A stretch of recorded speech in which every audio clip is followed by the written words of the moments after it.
Hey everybody, so what we have here is a Taurus Tracker 44. We're going to also be replacing the springs in this to reduced power springs. These ones are from Wolff. The other ones in the Smith & Wesson in my previous video were from Apex. So both of the spring kits should bring these poundages down to about 9 to 9.5 pounds of trigger pull. So forgive the noises. We are having a storm up here in the Northeast. So anyway, let's get into this. We're going to make sure that we are clear and safe to work on that. And we are going to start by removing our hand grip. And that uses an Allen key here. So go ahead, get that off. So this one's, similar. It's got a couple of extra parts. It's different. It's a revolver, so get that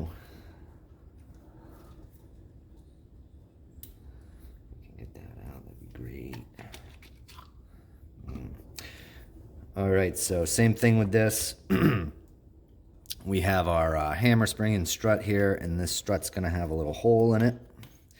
So we'll go ahead and get this down, put that in. That releases the tension off of that.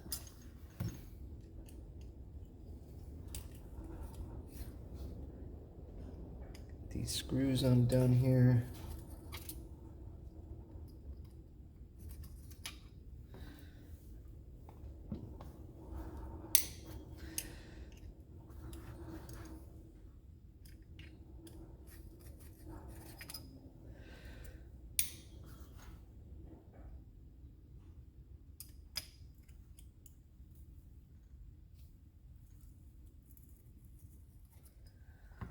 She sounds a little gritty. Sometimes that will come right out, but it's not doing it.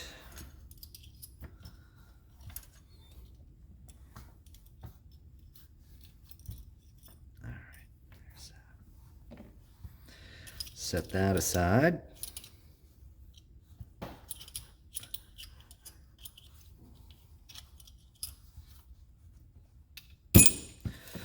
All right, got that plate off. Now, as you can see, the innards are a bit different. Man, that freaking wind. Anyway, we're gonna go ahead and get our cylinder out here. Now, with the Taurus, when you take this out, if we can, which I know we can, there is a thing you're going to want to watch for, and that is this little pin with a spring attached to it. That can fall out and you can lose it. So, and then when you put this cylinder back on, which I'll show you when we get there, you're actually going to want to make sure that it's lined up with one of these flutes, because if not, you're going to struggle to get that cylinder back on. Okay. So now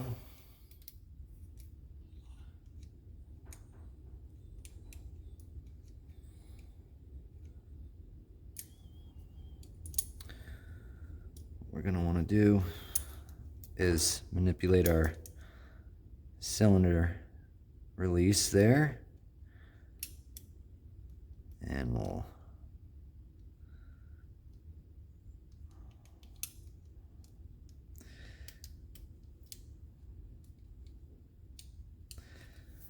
try to get our hammer out, which I know we can because I did it yesterday.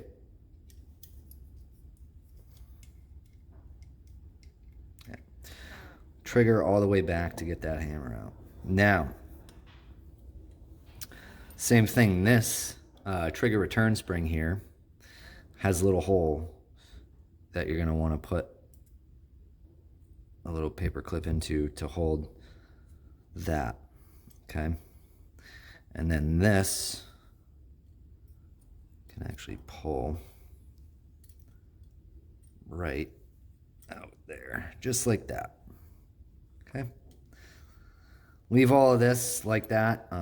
You don't really have to mess with any of this stuff in here. Obviously, you have your transfer bar and your pawl, which all go in and is, pinned into the trigger itself. So just leave that stuff like that. There's no need to mess around with that. And, same rules apply. You're going to want to keep your hand over that, pull your pin here, and then replace your spring, cinch that down, and replace your paper clip there. And then installation is in the reverse order. And you probably can't see it on here, but there is there's a little hole in the back of the trigger where that seats into. So you're going to want to try to get that there anyway. So you'll have to get that in first. And you might have to kind of make it like that. And you'll just have to kind of play around with it until you get it seated, and you can pull that out, and boom. When you get that in there, or when you're trying to get that in there, you're going to want to manipulate your cylinder release so you can get your trigger all the way back. Now, with the hammer spring and strut, same thing applies. You're going to want to make it so when you replace the spring, you keep your hand covered over that, pull your paper clip out, replace your spring on there, and you're going to have to compress that new spring with the retainer enough to where you can get that paper clip back in. So obviously installation is in the reverse order. So cylinder slide, or cylinder release rather, have your trigger all the way back there, and install your hammer like so, and then you bring that down like that.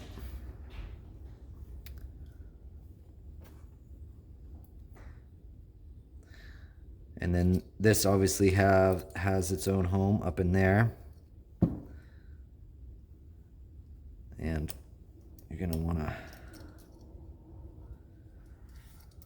put that there.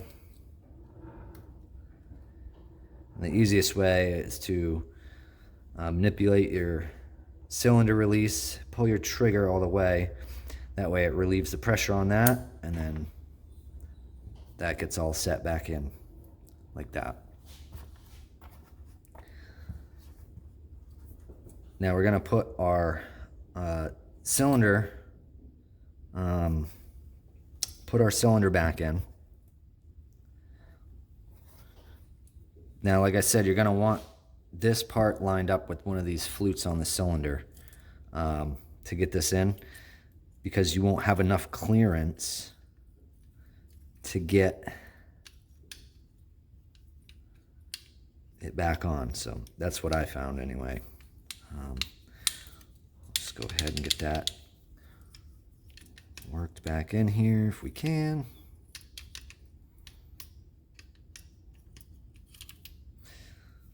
Let's see. That's what happened there. Not good. All right, let's see. We got to get this back on.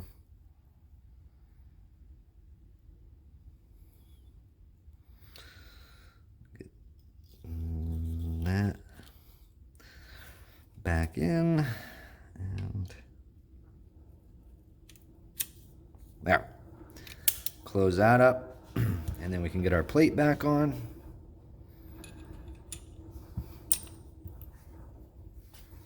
Like that. And your screw for the cylinder is different than the other two to secure the plate in there. So go ahead. Get that on there. I don't know why there's a bunch of crap on these screws. They're really gritty. Anyway.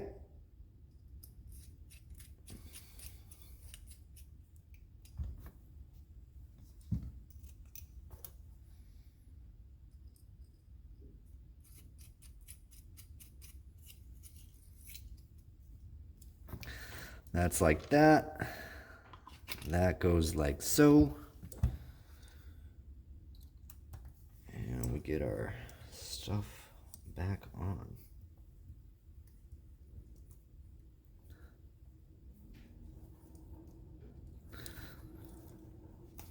All right, I'm gonna do a little functions check here.